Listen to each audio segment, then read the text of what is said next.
South Africa is talking once again. Brother Enigma has starred the nation, especially here online, with a bold spiritual claim about President Cyril Ramaphosa, who is the current president of South Africa. He says Ramaphosa sold his soul. 2, that every time he's now talking, it's the demons that are speaking through him. And 3, that he's no longer human. He's no longer a human being. I just landed on a video because someone sent me a link to listen to my favorite. He said, listen to your favorite. What he's saying and what are you saying? I landed on that video. I listened to it because it's an audio, so I cannot verify, but the voice is of Brother Enigma, so it's hard to verify such in this age and time of AI, because someone can clone his voice, and since there is no audio video. But if that is true, that's what he said. I don't know if you have landed on that video too, or the audio. Now, let's pause and ask ourselves this deeper question. That's if it's true that Brother Enigma has said. If a man walks in darkness, if a person walks in darkness, can God still use that person? Can God still use him? Peace be with you, dear brothers and sisters, from wherever you are watching me from. And if you are here for the first time, I welcome you on this channel. I am Brother Mugabi, the Truth Preacher. And please don't forget to subscribe and hit that notification bell such that you don't miss out on my next videos, one soul at a time. Let's go straight into the lessons. The Bible shows us in the book of Daniel, chapter 4, verse 17. Verse 17 says, the sentence is by the decree of the watchers, the decision by the word of the holy ones, to the end that the living may know that the Most High rules the kingdom of men and gives it to whom he will, and sets over it to the lowest of men. Hallelujah. What does that speak to us? That the Most High, who is God, he rules in the kingdom of men. He rules in the kingdom of men and sets over it the lowest of men. The interpretation of that is that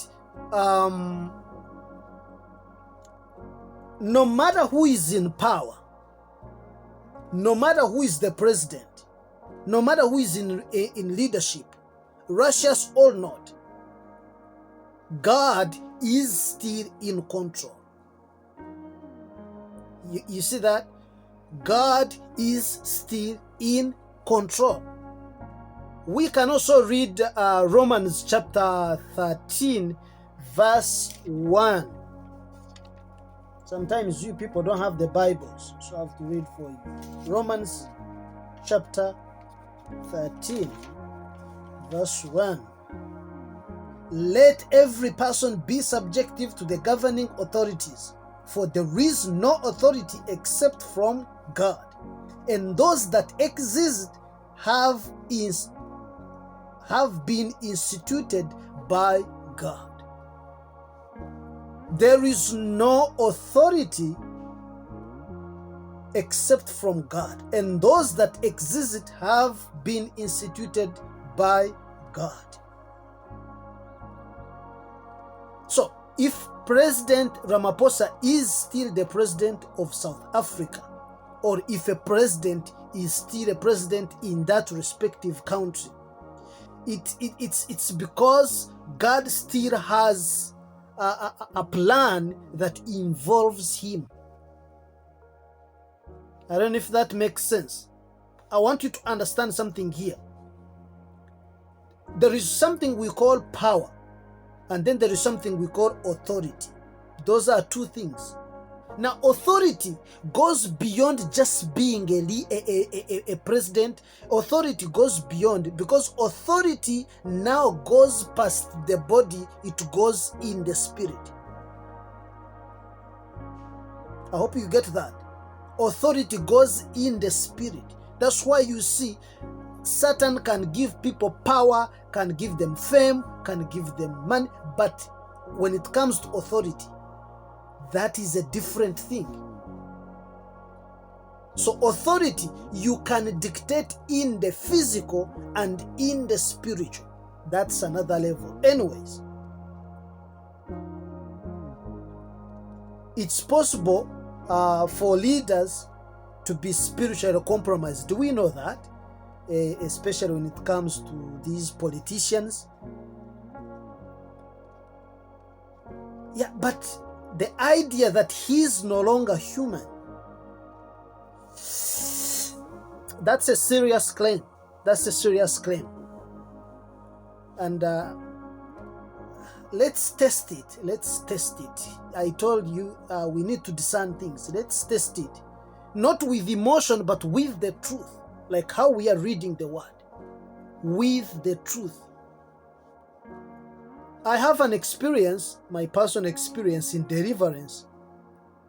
I have been able to participate in several cases of deliverance ministry, where one of the cases we were praying for the deliverance of a certain gentleman who had been under the captivity of Satan, of the kingdom of darkness, for more than 25 years. And this man used to disappear, like we would be praying and he disappears. I wonder if you have ever had such kind of an experience. There is another rare case of a young lady whom we prayed for, and for her, her soul would get out of her, and then she dies. And then she goes, and like sometimes she would cause accidents. When she comes back, when her soul is back and she's talking, she tells us, I have been here, I have done this, I have caused an accident here, and now I'm here. And then we were stuck on the TVs, would be waiting to see if what she's saying is true. And all of a sudden, the news will come out that indeed something has happened. So we would look at things on TV and would be like, I wish these people know that the person who caused that is right here with us. So I've had such rare cases of deliverance. This is to show you that some people can be here living when in actual sense they are not here. Maybe some things need to be clarified. But the baseline is that God can work through anyone, anytime, whether to bless, whether to judge, whether to wake up a nation, or to give up a wake-up call to God's people. So the idea is, let's be more discerning than divided, because the spirit that divides is not from God the Almighty that we serve. Discerning is okay. Wanting to know if this is true or not is okay. The challenge that we are having in the church today is that when someone speaks, people want to take it for that. They don't want to question, they don't want to do anything. Even when you try to ask and say, please wait a minute, let's discern, they say, no, you are judging, why are you talking? It's a bad spirit. But discerning is Christian. Discerning is one of the recommendations of every believer. Actually, if you cannot discern, it's dangerous. So this is what I've just shared. It is what I believe. I personally love Brother Enigma.